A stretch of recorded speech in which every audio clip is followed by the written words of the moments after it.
কাল বা সকালের নাস্তায় যদি বানিয়ে নিয়ে যাই এরকম মজাদার এগ রোল পরোটা, তাহলে কার না ভালো লাগে। তাই আজ সবার জন্য বানিয়ে নিলাম এগ রোল।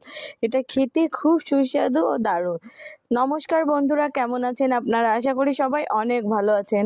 সম্পূর্ণ নতুন একটা ভিডিও নিয়ে চলে এসেছি আপনাদের সামনে।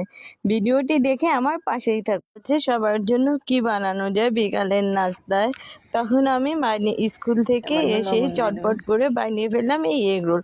প্রথমে ময়দা নিলাম, ময়দার সাথে সামান্য লবণ, গরম জল দিলাম। তারপরে ময়দাটাকে খুব সুন্দর করে মেখে নিতে হবে। যত বেশি মাখামাখির কাজটা ভালো করতে পারবেন ততই পরোটাগুলো খেতে দারুণ হবে এবং এগ রোলটাও খুব সুস্বাদু হবে। তাই খুব সুন্দর করে মেখে নিচ্ছিলাম।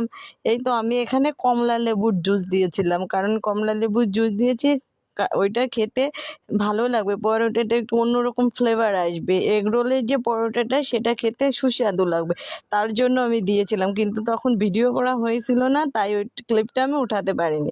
দিয়ে এই ময়াম দিয়ে আমি রেখে দিয়েছিলাম 30 মিনিটের জন্য। 30 মিনিট পরে আমি ফিরে আসলাম। এখন এইখানে সময় খুব সুন্দর করে মাখামাখি করে নিতে হবে। যত বেশি ময়াম দিতে পারবেন, মথে নিতে পারবেন, ততই খুব সুন্দর নরম হবে পরোটাগুলো এবং খেতেও খুব সুন্দর লাগবে। এই তো আমি খুব সুন্দর করে গোল গোল করে লেচি কেটে নিয়েছিলাম। যত সুন্দর করে আপনি ময়াম দিবেন এটা ততই সুন্দর। বিকাল বা সকালের নাস্তায় যে কোনো সময় আপনি এই খাবারটা বানিয়ে দিলে বাচ্চারা খুব পছন্দ করবে এবং খেতেও খুব সুস্বাদু দারুণ। বাচ্চা থেকে শুরু করে বয়স্ক সবারই প্রিয়, সবাই ভালো লাগবে খাবারটা খেতে।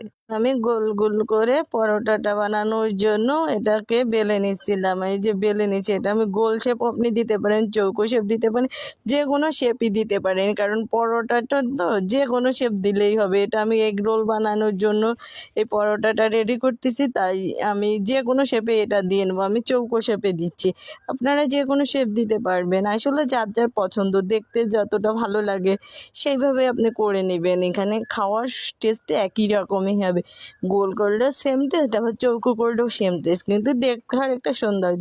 এই যে আমি এটা গোল করেছি, একটা চৌকো করে নিয়েছি। এই যে এখন আমি পরোটাগুলো খুব সুন্দর করে ভেজে নিচ্ছি। একটু বেশি তেল দিয়ে কিছু কিছু পরোটা ভাজি করছি, আবার কম তেলেও কিছু কিছু পরোটা ভাজি করছি। এখন খুব সুন্দর করে ডিমগুলো ভেজে নিচ্ছিলাম। আমি একটার সাথে ডিম দিই না, ডিমগুলো এভাবে কুচি কুচি করে ভেজে নিলে খেতে খুব দারুণ লাগে। এখন আমি এগ রোলটা রেডি করব, তাই সব কিছু রেডি করছি। টমেটো চিপস, পেঁয়াজ কুচি, টমেটো কুচি, ডিম, কাঁচামরিচ, শসা থাকলে আপনারা শসা দিতে পারবেন, লেটুস পাতা, সব কিছু দিয়ে। আসলে গ্রামে থাকা হইতো তখন, তো এখন লেটুস পাতা, শসা এগুলো পাওয়া যায় না হাতের কাছে, তাই যা ছিল হাতের কাছে তাই দিয়ে বানিয়ে